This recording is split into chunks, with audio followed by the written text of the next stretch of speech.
ಕೆಳದಿ ಸಂಸ್ಥಾನಕ್ಕೆ ಕರ್ನಾಟಕದ ಸಾಮ್ರಾಜ್ಯದ ಮೂಲಕ ಸಿಕ್ಕಿರೋ ರಾಜ್ಯಪಾಲರ ಹುದ್ದೆಯಿಂದ ಶೃಂಗೇರಿ ಸಂಸ್ಥಾನಕ್ಕೆ ನೇರ ಸಂಪರ್ಕ ಬೆಳೆದೋಗ್ತದೆ. ಕೆಳದಿ ಮತ್ತು ಅಕ್ಕಪಕ್ಕ ಇರುವ 8 ಹಳ್ಳಿಗೆ ಸೀಮಿತವಾಗಿರುವ ಒಂದು ಸಂಸ್ಥಾನಕ್ಕೆ ಇವ್ರು ರಾಜ್ಯಪಾಲರ ಹುದ್ದೆ ಕೊಟ್ಟಾಗ ಅವ್ರಿಗಿಂತ ದೊಡ್ಡ ಸಂಸ್ಥಾನಗಳು ಅವರ ಮಾತು ಕೇಳಿ ನಿಲ್ಲಿಸಿಬಿಡ್ತಾರೆ.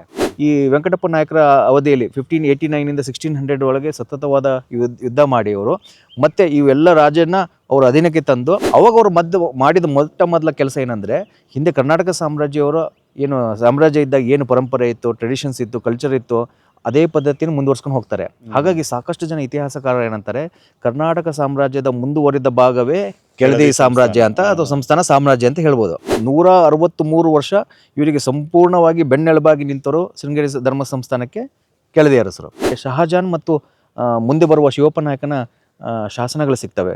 ಯಾಕೆ ಯೂನಿಕ್ ಅಂದ್ರೆ, ಇಬ್ರು ಅರಸರು ಒಂದೇ ಶಾಸನ ಹಾಕಿದ್ದಾರೆ, 3 ಭಾಷೆ, ಪರ್ಷಿಯನ್ ಭಾಷೆ, ಸಂಸ್ಕೃತ ಹಾಗೂ ನಮ್ಮ ಕನ್ನಡ ಆಡು ಭಾಷೆಲೆ. ಅದರೊಳಗೆ ಶಹಜಾನ್ ಹೇಳ್ತಾನೆ, ಶಿವಪ್ಪ ನಾಯಕ ಅಂದ್ರೆ ಕೆಳದಿ ಸಂಸ್ಥಾನದ ಏನು ಒಡೆಯ ಇದ್ದಾನೆ ಅವನನ್ನ ಕರ್ನಾಟಕ ಮಹಾರಾಜ ಅಂತಾನೆ ಹೇಳ್ತಾರೆ, ಕರ್ನಾಟಕ ರಾಜ್ಯ ಅಂತ.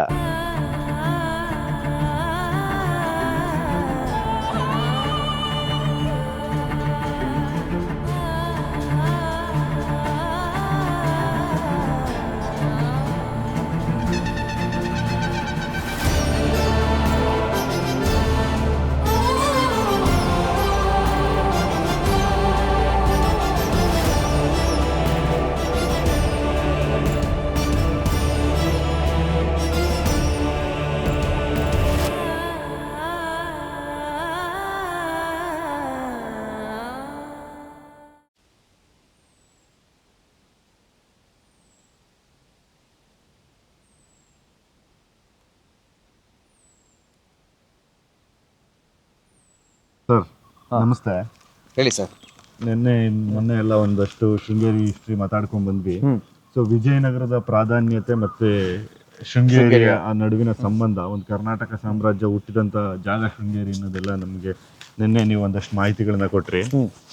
ಬಟ್ ಅದಾದ ನಂತರ, ಈಗ ವಿಜಯನಗರದ ಪತನದ ನಂತರ ನಮ್ಮ ಸಾಮ್ರಾಜ್ಯನೇ ಒಂಚೂರು ಕೆಳಗೆ ಹೊರಟೋಗುತ್ತೆ, ಘಟ್ಟದಲ್ಲಿ ಒಂದಷ್ಟು ಜನ ಇರ್ತಾರೆ. ಇಲ್ಲಿವರೆಗೂ ಉಳ್ಕೋಬೇಕು ಅಂದ್ರೆ ಹೆಂಗ್ ಸಾಧ್ಯ ಸರ್? ಇದು ಯಾರು ರೆಸ್ಕ್ಯೂ ಮಾಡಿದ್ರು? ನೋಡಿ, ಇದು ಒಳ್ಳೆ ಪ್ರಶ್ನೆ ಕೇಳಿದ್ರಿ ನೀವು. ಶೃಂಗೇರಿಯವರು ಅಂದರೆ ಶೃಂಗೇರಿ ಮಠ ಪ್ರಾಧಾನ್ಯಕ್ಕೆ ಬರ್ಬೇಕಾದ್ರೆ ಕರ್ನಾಟಕ ಸಾಮ್ರಾಜ್ಯದವರು ಉತ್ತುಂಗದಲ್ಲಿದ್ದರು. ಸೊ ಈಗ ನಾವೇನು ಶೃಂಗೇರಿಯಲ್ಲಿ ನಿಂತಿದ್ದೀವಿ, ಇದು ಅಂದಿನಿಂದ ಇವತ್ತಿನವರೆಗೂ ಧರ್ಮ ಸಂಸ್ಥಾನ ಆಗಿತ್ತು. ಸೊ ಈ ಭಾಗದಲ್ಲಿ ಅವರಿಗೆ ಏನು ಜಮೀನುಗಳಿದ್ದು ಅದರ ನೇರ ಹೊಣೆ ಅವರೇ ಹೊತ್ಕೊಂಡಿದ್ರು, ಅವರೇ ಅದನ್ನ ಅಡ್ಮಿನಿಸ್ಟ್ರೇಷನ್ ಮಾಡ್ತಾ ಇದ್ರು. ಇದು ಬಿಟ್ಟು ಅಂದಿನ ಏನು ಕರ್ನಾಟಕ ಸಾಮ್ರಾಜ್ಯ ದಕ್ಷಿಣ ಭಾರತದಲ್ಲಿ ಬೇರೆ ಬೇರೆ ಕಡೆ ಅಂದ್ರೆ ಆಂಧ್ರ, ತೆಲಂಗಾಣ, ತಮಿಳುನಾಡು, ಕೇರಳ ಎಲ್ಲ ಕಡೆ ಸಾಮ್ರಾಜ್ಯದ ಒಂದು ಭಾಗ ಆಗಿತ್ತು. ಅಲ್ಲೆಲ್ಲ ಇವ್ರಿಗೆ ಜಮೀನು ಕೊಟ್ಟಿದ್ರು, ದೇವಸ್ಥಾನಗಳು ಕೊಟ್ಟಿದ್ರು, ಉಂಬ್ಳಿ ಜಮೀನು ಕೊಟ್ಟಿದ್ರು. ಸೊ ಅವುಗಳ ನಿರ್ವಹಣಾದಲ್ಲಿ ಹೆಲ್ಪ್ ಮಾಡ್ತಿದ್ರು, ಸಹಾಯ ಮಾಡ್ತಿದ್ದು ಯಾರು? ಕರ್ನಾಟಕ ಸಾಮ್ರಾಜ್ಯದವರು.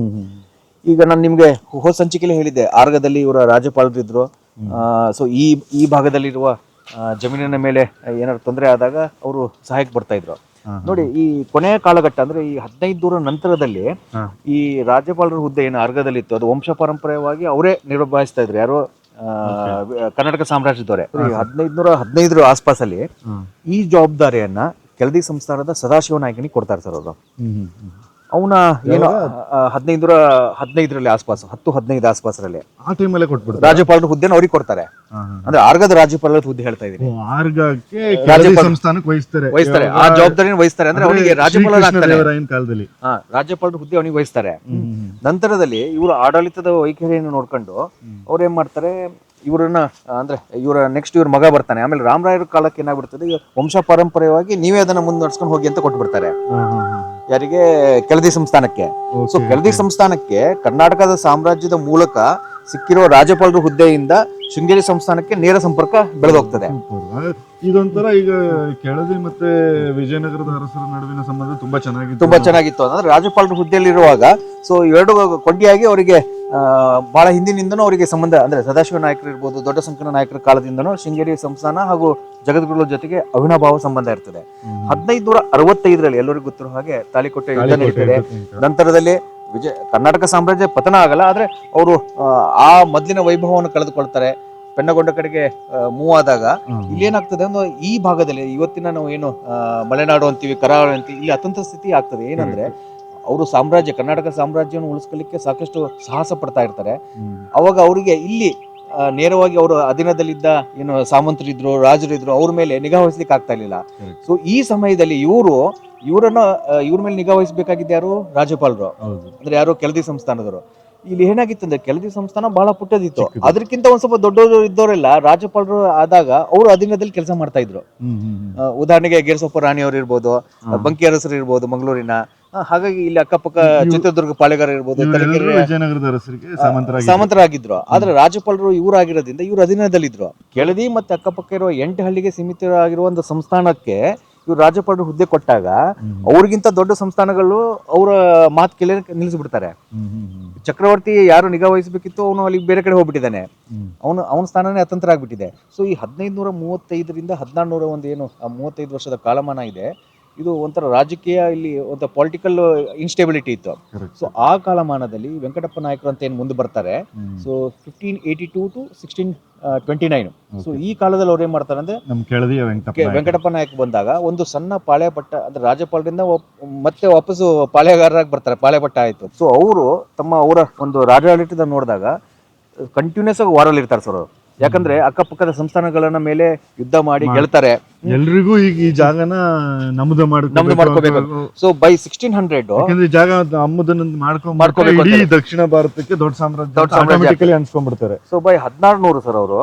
ಸೊ ಇವತ್ತಿನ ಮಾಡರ್ನ್ ಏನು ಶಿವಮೊಗ್ಗ ಜಿಲ್ಲೆ ಇದೆ, ಚಿಕ್ಕಮಗಳೂರು ಜಿಲ್ಲೆ ಇದೆ ಸಂಪೂರ್ಣ, ಅರ್ಧ ದಾವಣಗೆರೆ, ಅರ್ಧ ಚಿತ್ರದುರ್ಗ, ಹಾಗೂ ಸಂಪೂರ್ಣ ಕರಾವಳಿ ಏನಿದೆ ಅಂದ್ರೆ ದಕ್ಷಿಣ ಗೋವಾದಿಂದ ಹಿಡಿದು ಕೇರಳದ ನೀಲೇಶ್ವರವರೆಗೂ ಅವರು ತಮ್ಮ ಸಾಮ್ರಾಜ್ಯವನ್ನು ಸ್ಥಾಪನೆ ಮಾಡ್ತಾ ಇದ್ದಾರೆ. ಅಂದ್ರೆ ಅಲ್ಲಿಯವರ ಮೇಲೆ ಗೆದ್ದು ಹೊಡೆದು, ಒಂದು ನೀವು ನಮ್ಮ ಸಾಮ್ರಾಜ್ಯ, ನಿಮ್ಗೆ ರಾಜ್ಯ ನಮ್ಗೆ ಕೊಡಬೇಕು, ಇಲ್ಲ ನಮ್ಮ ಅಧೀನದಲ್ಲಿ ಕೆಲಸ ಮಾಡಬೇಕು ಕಪ್ಪು ಕಾಣಿಕೆ ಕೊಡ್ತಾ. ಸೊ ಹೇಗೆ ಕರ್ನಾಟಕ ಸಾಮ್ರಾಜ್ಯದವರು ಯಾವ ತರ ಕೆಲಸ ಮಾಡ್ತಿದ್ರು, ಅದೇ ತರ ಇವ್ರು ಕೆಲಸ ಮಾಡ್ತಾರೆ. ಪುಟ್ಟ ಪುಟ್ಟ ಸಂಸ್ಥಾನಗಳ ಮೇಲೆ ಅವರು ಯುದ್ಧ ಮಾಡಿ ಅದನ್ನು ಗೆದ್ಕೋತಾರೆ.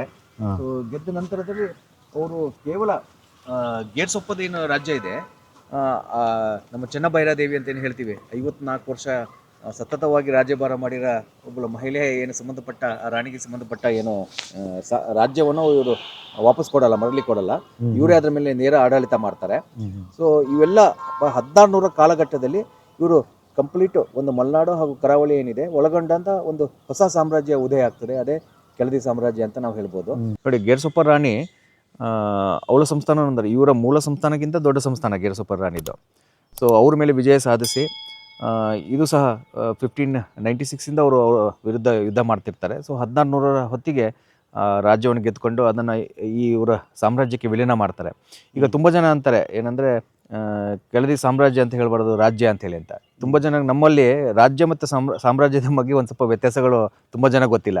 ಸೊ ಇಂಗ್ಲೀಷ್ನವ್ರಿಗೆ ಕೇಳಿದ್ರೆ ಅವರು 2 ಥರ ಹೇಳ್ತಾರೆ. ಏನಂದರೆ, ಸಾಮ್ರಾಜ್ಯ ಹೇಗಿರಬೇಕು ಅಂದರೆ ವಿವಿಧ ದೇಶಗಳಲ್ಲಿ ಹಬ್ಬಿರಬೇಕು, ಇಲ್ಲ ವಿವಿಧ ಭಾಷೆಗಳ ಪ್ರದೇಶದಲ್ಲಿ ಹಬ್ಬಿರಬೇಕು ಅಂತೇಳಿ. ಅಂದರೆ it should be very vast ಅಂತೇಳಿ, ಸಣ್ಣದಕ್ಕೆ ಹೇಳಿಕ್ಕಾಗಲ್ಲ ಅಂತೇಳಿ ಅಂತ. ನೀವು ಆ ಲೆಕ್ಕದಲ್ಲಿ ನೋಡಿದಾಗ ನಮ್ಮ ಏನು ಕೆಳದಿ ಸಾಮ್ರಾಜ್ಯ ಇದೆ, ಸೊ ಈಚೆಗೆ ಕರಾವಳಿಲಿ 2 ಭಾಗ ಆಯಿತು. ಒಂದು ತುಳು ಮಾತಾಡೋ ಭಾಗ ಆಯಿತು, ಇನ್ನೊಂದು ಕಡೆ ಕನ್ನಡ ಮಾತಾಡ್ತಾ ಇದ್ರು, ಮೇಲ್ಭಾಗದಲ್ಲಿ ಕನ್ನಡ ಮಾತಾಡ್ತಾ ಇದ್ರು. ಸೊ ಇವೆಲ್ಲ ನೋಡಿದಾಗ ಅವಾಗೆಲ್ಲ ಇವೆಲ್ಲ ಪುಟ್ಟ ಪುಟ್ಟ ದೇಶಗಳು. ಇವತ್ತು ನಾವು ಏನು ಇಂಡಿಯಾ ಅಂತ ಹೇಳ್ತೀವಿ, ಕರ್ನಾಟಕ ಅಂತ ಹೇಳ್ತೀವಿ, ದಿಸ್ ಇಸ್ ಮಾಡರ್ನ್ ಕಾನ್ಸೆಪ್ಟ್. ಅವಾಗಿನ ಕಾಲದಲ್ಲಿ ಅವೆಲ್ಲ ಪುಟ್ಟ ಪುಟ್ಟ ದೇಶಗಳನ್ನ ಒಳಗೊಂಡಾಗ ಅದು ಸಾಮ್ರಾಜ್ಯ ಆಗ್ತಿತ್ತು, ಕರ್ನಾಟಕ ಹಾಗೆ. ಸೊ ಆ ರೀತಿ ಆ ಕಾನ್ಸೆಪ್ಟ್ ಅಲ್ಲಿ ನೋಡಿದಾಗ ಅದು ರಾಜ್ಯ ಅಲ್ಲ, ಸಾಮ್ರಾಜ್ಯ. ಯಾಕಂದ್ರೆ ಅವ್ರ ಅಧೀನದಲ್ಲಿ ರಾಜರು ಇದ್ದಾರೆ, ಅವರು ರಾಜರು ಅಂತ ಹೇಳ್ತಾರೆ, ಅವ್ರ ಮೇಲೆ ಇದ್ದವರಿಗೂ ನಾವು ರಾಜರು, ಅದು ರಾಜ್ಯ ಇದು ರಾಜ್ಯ ಅಂದ್ರೆ ತಪ್ಪಾಗ್ತದೆ. ಹಾಗಾಗಿ ಕೆಳದಿ ಏನಿದೆ ಒಂದು ಪುಟ್ಟ ಸಂಸ್ಥಾನದಿಂದ ಶುರುವಾಗಿ ಮತ್ತೆ ರಾಜ್ಯಪಾಲರಿಗೆ ಹುದ್ದೆಗೆ ಬರ್ತಾರೆ. ರಾಜ್ಯಪಾಲರ ಹುದ್ದೆಯಿಂದ ಮತ್ತೆ ಈ 1565 ನಂತರದಲ್ಲಿ ಮತ್ತೆ ಮೂಲ ಏನು ಪುಟ್ಟ ಸಂಸ್ಥಾನ ಇತ್ತು ಅಲ್ಲಿಗೆ ಮರಳಿ ಬರಬೇಕಾಗ್ತದೆ. ಈ ವೆಂಕಟಪ್ಪ ನಾಯಕರ ಅವಧಿಯಲ್ಲಿ 1589 1600 ಒಳಗೆ ಸತತವಾದ ಯುದ್ಧ ಮಾಡಿ ಅವರು ಮತ್ತೆ ಇವೆಲ್ಲ ರಾಜ್ಯನ ಅವ್ರ ಅಧೀನಕ್ಕೆ ತಂದು ರಾಜ್ಯಗಳನ್ನೆಲ್ಲ ಶೇಖರಣೆ ಮಾಡಿದಾಗ ಒಂದು ಸಾಮ್ರಾಜ್ಯ ಆಗಿ ಉದಯ ಆಗ್ತದೆ, ದೇಶ ಆಗ್ತದೆ. ಅವಾಗ ಅವರು ಮಾಡಿದ ಮೊದಲ ಕೆಲಸ ಏನಂದ್ರೆ, ಹಿಂದೆ ಕರ್ನಾಟಕ ಸಾಮ್ರಾಜ್ಯವರು ಏನು ಸಾಮ್ರಾಜ್ಯ ಇದ್ದಾಗ ಏನು ಪರಂಪರೆ ಇತ್ತು, ಟ್ರೆಡಿಷನ್ಸ್ ಇತ್ತು, ಕಲ್ಚರ್ ಇತ್ತು, ಅದೇ ಪದ್ಧತಿಯನ್ನು ಮುಂದುವರ್ಸ್ಕೊಂಡು ಹೋಗ್ತಾರೆ. ಹಾಗಾಗಿ ಸಾಕಷ್ಟು ಜನ ಇತಿಹಾಸಕಾರರು ಏನಂತಾರೆ, ಕರ್ನಾಟಕ ಸಾಮ್ರಾಜ್ಯದ ಮುಂದುವರಿದ ಭಾಗವೇ ಕೆಳದಿ ಸಾಮ್ರಾಜ್ಯ ಅಂತ, ಅಥವಾ ಸಂಸ್ಥಾನ ಸಾಮ್ರಾಜ್ಯ ಅಂತ ಹೇಳ್ಬೋದು. ಕೆಳದಿನೂ ಈಗ ಹಾಗಾದ್ರೆ ರಾಜ್ಯದಿಂದ ಸಾಮ್ರಾಜ್ಯ ಆಯ್ತು. ಸೊ ಇವರು ಹಿಂದೆ ಏನ್ ನಡ್ಸ್ಕೊಂಡು ಹೋಗ್ತಾ ಇದ್ರು ಅವೆಲ್ಲವನ್ನು ನಡ್ಸ್ಕೊಂಡು ಹೋಗ್ತಾರೆ. ಅವರು ದಸರಾ ಇರ್ಬೋದು, ಆಮೇಲೆ ಹೇಗೆ ಅವರು ಈಗ ನೋಡಿ ಕರಾವಳಿ ಸಂಪೂರ್ಣ ಇವ್ರ ಕೆಳಗೆ ಬಂತ. ಸೊ ಕರ್ನಾಟಕ ಸಾಮ್ರಾಜ್ಯದಾಗ ಹೇಗಿತ್ತು ಅಂದ್ರೆ, ಇವತ್ತಿನ ದಿನ ತರನೇ ಈಗ ನಮ್ಮ ಕರ್ನಾಟಕದಲ್ಲಿ ಪೋರ್ಟ್ಸ್ಗಳಿದಾವೆ, ಇಲ್ಲಿ ನೇವಿ ಇದೆ ಕಾರವಾರಲ್ಲಿ, ಆದರೆ ಹ್ಯಾಂಡ್ಲಿಂಗ್ ಯಾರು ಮಾಡ್ತಾರೆ ಇವತ್ತಿಗೂ? ಸೆಂಟ್ರಲ್ ಗೌರ್ಮೆಂಟ್ ಮಾಡ್ತಾರೆ. ಈ ಕರ್ನಾಟಕದ ನಮ್ಮ ರಾಜ್ಯದಲ್ಲಿ ಇದೆ, ಇವೆಲ್ಲ ನಾವು ಹ್ಯಾಂಡ್ಲಿಂಗ್ ಮಾಡ್ತೀವಿ ಅಂದ್ರೆ ಮಾಡಲ್ಲ. ವಿಮಾನಯಾನಗಳಿದಾವೆ, ಅದನ್ನ ಯಾರು ಹ್ಯಾಂಡ್ಲಿಂಗ್ ಮಾಡ್ತಾರೆ? Central government, centralised. ಸೊ ಯಾವಾಗ ರಾಜ್ಯದವರು ಅದ್ರ ಮೇಲೆ ಉಸ್ತುವಾರಿ ಮಾಡ್ಲಿಕ್ಕೆ ಹೋಗ್ತಿದ್ರು, ಅವಾಗಲೂ ಸಹ ಕರ್ನಾಟಕ ರಾಜ್ಯದ್ದು ಈ ರಾಜ್ಯಗಳ ಮಧ್ಯದಲ್ಲಿ ಗಲಾಟೆಗಳಾಗಿದ್ದಾವೆ. ಇದನ್ನು ನಾವು ಇತಿಹಾಸ ಓದಾಗ ಗೊತ್ತಾಗ್ತದೆ. ಸೊ ಅದೇ ಟ್ರೆಡಿಷನ್ ಅನ್ನ ನಮ್ಮ ಕೆಳದಿಯವರು ಮುಂದುವರಿಸ್ತಾರೆ. ಅಂದ್ರೆ ನೀವು ಕರಾವಳಿ ಭಾಗದಲ್ಲಿ ಆ ರಾಜರು ಏನಿದ್ರು ಸಹ ಆ ಬಂದರುಗಳ ಮೇಲೆ ಅಥವಾ ಆ ಬಂದರುಗಳ ಮೂಲಕ ಏನೇನು ಒಳಗೆ ಬರಬೇಕು ಅಥವಾ ಹೊರಗಡೆ ಹೋಗಬೇಕು ದೇಶದಿಂದ, ಆಮೇಲೆ ಹೊಸ ಏನು ವ್ಯಾಪಾರಿಗಳು ಬರಬೇಕು ಅಂದ್ರೂ ಪರ್ಮಿಷನ್ನು ಕೆಳದಿಯರಿಗೆ ಸಾಮ್ರಾಜ್ಯದಿಂದ ತಗೋಬೇಕು. ರಾಜರು ಗೊತ್ತಿದ್ರು ನಮ್ಗೆ ಸಾಮ್ರಾಜ್ಯ ತಗೊಂಡು ನಾವು ಎಂಟರ್ ಆಗಬೇಕು, ಕಾನ್ಸೆಪ್ಟ್ ಟ್ರೇಡ್ ಮಾಡಬೇಕು. ಸೊ ಅಲ್ಲಿಗೆ ಒಂದು ಪವರ್ ಸೆಂಟರ್ ಆಗಿ ಉದಯ ಆಗ್ತದೆ ಅದು ಕೆಳದಿ ಸಾಮ್ರಾಜ್ಯ. ಆಮೇಲೆ ರಿಚೆಸ್ಟ್ ಪವರ್ ಸೆಂಟರ್ ಆಗ್ತದೆ. ಸೊ ಈಗ ಮೇನ್ ಒಂದು ಎಲ್ಲ ಟ್ರೆಡಿಷನ್ ಇಷ್ಟು ರಾಜ್ಯಗಳ ಅಲ್ಲಿಗೆ ಸಂಗ್ರಹ ಆಗ್ತಿತ್ತು. ಸೊ ಈ ಟ್ರೆಡಿಷನ್ ಅನ್ನು ಅವ್ರು ಕಂಟಿನ್ಯೂ ಮಾಡ್ಬೇಕಾದ್ರೆ ಒಂದು ಟ್ರೆಡಿಷನ್ ಅವರು ಮಾಡ್ಲಿಲ್ಲ ಅಂದ್ರೆ ತಪ್ಪಾಗ್ತದೆ. ಏನಂದ್ರೆ ಕರ್ನಾಟಕ ಸಾಮ್ರಾಜ್ಯಕ್ಕೂ ಹಾಗೂ ಶೃಂಗೇರಿ ಧರ್ಮ ಸಂಸ್ಥಾನಕ್ಕಿರುವ ಅವಿನಾಭಾವ ಸಂಬಂಧ. ಯಾಕಂದ್ರೆ ಅವ್ರು ಉದಯ ಆಗ್ಲಿಕ್ಕೆ ಇವರೇ ಕಾರಣ.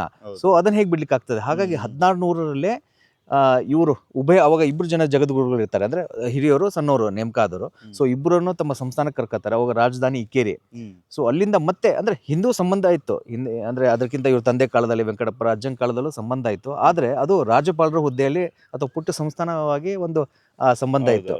ಸೊ ಇವಾಗ ಇವರು ಸಾಮ್ರಾಜ್ಯ ಆದಾಗ ಇವರು ರಿಲೇಷನಿಗೆ ಒಂದು ಹೊಸ ಟಚ್ ಕೊಡ್ತಾರೆ. ಆದ್ರೆ ಆ 35 ವರ್ಷದಲ್ಲಿ ಶೃಂಗೇರಿ ಸಂಸ್ಥಾನ ಏನಿದೆ ಯಾವುದೇ ರೀತಿಯ ಆಶಯ ಇಲ್ಲಾರದೆ ಬಹಳ ಸೊರಗಿ ಹೋಗಿತ್ತು ಗ್ಯಾಪಲ್ಲೇ. ಆಮೇಲೆ ಅದಕ್ಕೆ ನಾ ಹೇಳಿದೆ ಬೇರೆ ಬೇರೆ ಕಡೆ ಎಲ್ಲ ಮಠಗಳಿತ್ತು, ಉಂಬ್ಳಿ ಜಮೀನಿತ್ತು. ಸೊ ಅವೆಲ್ಲವನ್ನು ಮತ್ತೆ ರೀಅರೇಂಜ್ ಮಾಡ್ತಾರೆ ವೆಂಕಟಪ್ಪ ನಾಯಕರು. ಆಮೇಲೆ ಏನು ಸಾಲ ಆಗಿತ್ತು ಅದನ್ನು ಮತ್ತೆ ಬರೆಸ್ತಾರೆ. ಆಮೇಲೆ ಈ 35 ವರ್ಷದಲ್ಲಿ ಸಾಕಷ್ಟು ಮೇಂಟೆನೆನ್ಸ್ ಆಗಬೇಕಿತ್ತು, ಆಗಿರಲಿಲ್ಲ. ಅವೆಲ್ಲವನ್ನು ರೀಎಸ್ಟಾಬ್ಲಿಷ್ ಮಾಡ್ತಾರೆ. ಈ ಕಡತಗಳನ್ನ ನಮ್ಮ ಈ ಒಂದಿಷ್ಟು ಮಠದ ಕಟ್ಟಡಗಳು ಇವೆಲ್ಲವೂ ದುರಸ್ತಿ ಮಾಡಿಸ್ತಾರೆ. ಸೊ ರೀಅರೇಂಜ್ ಮಾಡಿದ್ದಕ್ಕೆ ಶೃಂಗೇರಿಯವರಿಗೆ ಅವ್ರಿಗೊಂದು ಬಿರುದು ಕೊಡ್ತಾರೆ, ವಿಶುದ್ಧ ವೈದಿಕ ಅದ್ವೈತ ಪ್ರತಿಷ್ಠಾಪನಾಚಾರ್ಯ ಅಂತಂದ್ರೆ ರೀಎಸ್ಟಾಬ್ಲಿಷರ್ ಆಫ್ ಶೃಂಗೇರಿ ಅಂತೇಳಿ. ನೋಡಿ, ಕರ್ನಾಟಕ ಇವರಿಗೆ ಶೃಂಗೇರಿಯವರಿಗೆ ಕರ್ನಾಟಕ ಸಿಂಹಾಸನ ಪ್ರತಿಷ್ಠಾಪನಾಚಾರ್ಯ ಇದೆ. ಸೊ ಈ ಹೊತ್ತಲ್ಲಿ ಇವರೇನು ಒಂದು ಸ್ವಲ್ಪ ಡೌನ್ಫಾಲ್ ಆಗಿತ್ತು, ಅದನ್ನು ಮತ್ತೆ ಕರೆಕ್ಟಾಗಿ ಮಾಡಿದ್ದಕ್ಕೆ ಇವರು ಕೆಳದಿಯವರಿಗೆ ರೀಎಸ್ಟಾಬ್ಲಿಷರ್ ಆಫ್ ಶೃಂಗೇರಿ ಅಂತ ಒಂದು ಬಿರುದು ಸಿಗ್ತದೆ. ಸೊ ಅವಾಗಿಂದ ಏನಾಗ್ತದೆ, ಈ ಸಂಬಂಧ ಬೇಕಾಗಿತ್ತು.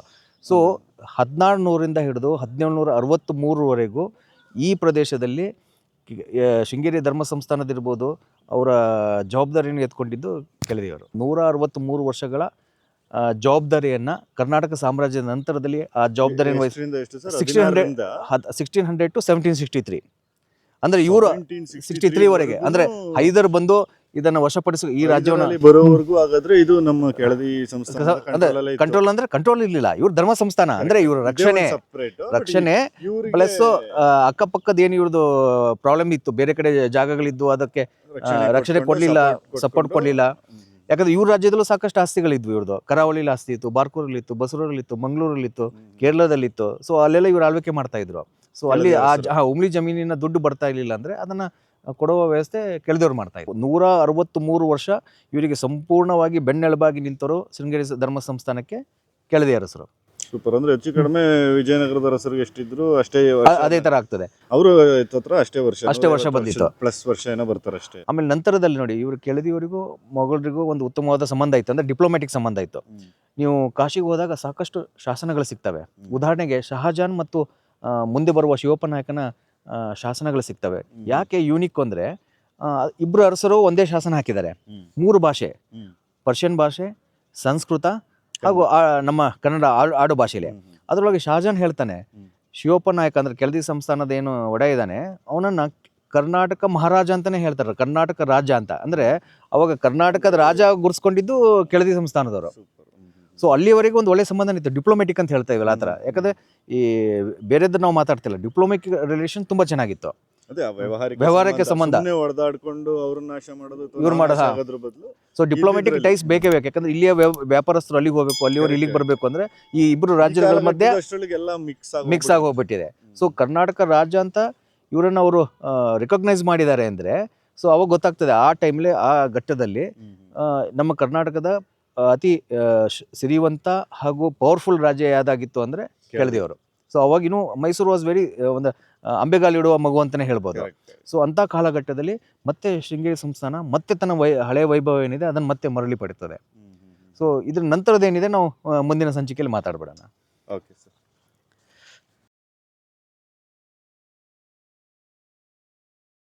ಹಿರಿಯ ಅಣ್ಣ ರಾಮರಾಜ ನಾಯಕ ಅಂತೇಳಿ ಅವ್ರು ತಿರ್ಕೊಂಡಿರ್ತಾರೆ. ಅವ್ರ ಮಗ ಒಬ್ಬ ಇರ್ತಾನೆ, ವೀರಪ್ಪ ನಾಯಕ ಅಂತೇಳಿ, ದೊಡ್ಡ ವೀರಪ್ಪ ನಾಯಕ ಅಂತ ನಾವು ಕರಿತೀವಿ. ಸೊ ಅವರಿಗೆ ಸೆರೆಮನೆಗೆ ಹಾಕಿರ್ತಾರೆ. ಯಾಕೆ? ಅಲ್ಲೂ ಮತ್ತೆ ಪವರ್ ಸ್ಟ್ರಗಲ್ಲು, ಅಂದರೆ ಅವನಿದ್ದ ಅಂದರೆ ನನ್ನ ಮೊಮ್ಮಗನಿಗೆ ಅಧಿಕಾರ ಸಿಗಲ್ಲ ಅಂತೇಳಿ. ಸೊ ಆಗಿನ ಕಾಲದಲ್ಲಿ ಅವನ ಇಡೀ ಸಂಸ್ಥಾನದ ಜವಾಬ್ದಾರಿ ಹೆಗಲ ಮೇಲೆ ಇದ್ದಿದ್ದು ಶಿವಪ್ಪ ನಾಯಕರ ಹೆಗಲ ಮೇಲೆ. ಸೊ ಇವತ್ತೇನು ಕವಳಿದುರ್ಗ ಅಂತ ಹೇಳ್ತೀವಿ, ತೀರ್ಥಹಳ್ಳಿ ಹತ್ರ, ಅಲ್ಲಿಂದ ಆಳ್ವಿಕೆ ಮಾಡ್ತಿರ್ತಾರೆ. ವೀರಪ್ಪ ಒಡೆಯ ನಾಯಕ ಇಕ್ಕೇರಿಂದ ಆಳ್ವಿಕೆ ಮಾಡ್ತಿರ್ತಾನೆ. ಆದರೆ ಈ 3 ವರ್ಷದಲ್ಲಿ ಏನಾಯಿತು ಅಂದರೆ ಅವರಿಬ್ಬರ ಗುಡ್ಡಾಟದಲ್ಲಿ ಮತ್ತೆ ಈ ಶೃಂಗೇರಿ ಧರ್ಮ ಸಂಸ್ಥಾನದ ಮೇಲೆ ಯಾರು ನಿಗಾ ವಹಿಸ್ಲಿಕ್ಕಾಗಲ್ಲ. ಇಲ್ಲಿ ವೀರಭದ್ರ ನಾಯಕರು ಆಳ್ವಿಕೆ ಮಾಡುವ ಟೈಮಿಗೆ 3 ಸರಿ ಅವರು ಶೃಂಗೇರಿ ಮಠದ ಮೇಲೆ ಅಟ್ಯಾಕ್ ಮಾಡ್ತಾರೆ. ಪ್ರಪ್ರಥಮವಾಗಿ ಒಂದು ಶೃಂಗೇರಿ ಸಂಸ್ಥಾನದ ಮೇಲೆ, ಶೃಂಗೇರಿ ಮಠದ ಮೇಲೆ ಆಕ್ರಮಣ ಆಗಿದ್ದು ಯಾರು ಮಾಡಿದ್ದು ಅಂದರೆ ಕಳಸದ ಭೈರಸ ಒಡೆಯ. ಸ್ವಾಭಾವಿಕವಾಗಿ ಸಣ್ಣ ಪುಟ್ಟ ಧ್ವಂಸಗಳಾಗ್ತದೆ. ಅದಕ್ಕೆಲ್ಲ ಮತ್ತೆ ಶಿವಪ್ಪ ನಾಯಕರು ಹಾಗೂ ವೀರಭದ್ರ ನಾಯಕರು ಮುಂದೆ ನಿಂತು ಅದನ್ನೆಲ್ಲ ಸರಿಪಡಿಸಿ ಏನೇನು ಖರ್ಚು ವೆಚ್ಚಗಳನ್ನೆಲ್ಲ ಕೆಳದಿ ಸಂಸ್ಥಾನವರೇ ನೋಡ್ಕೋತಾರೆ.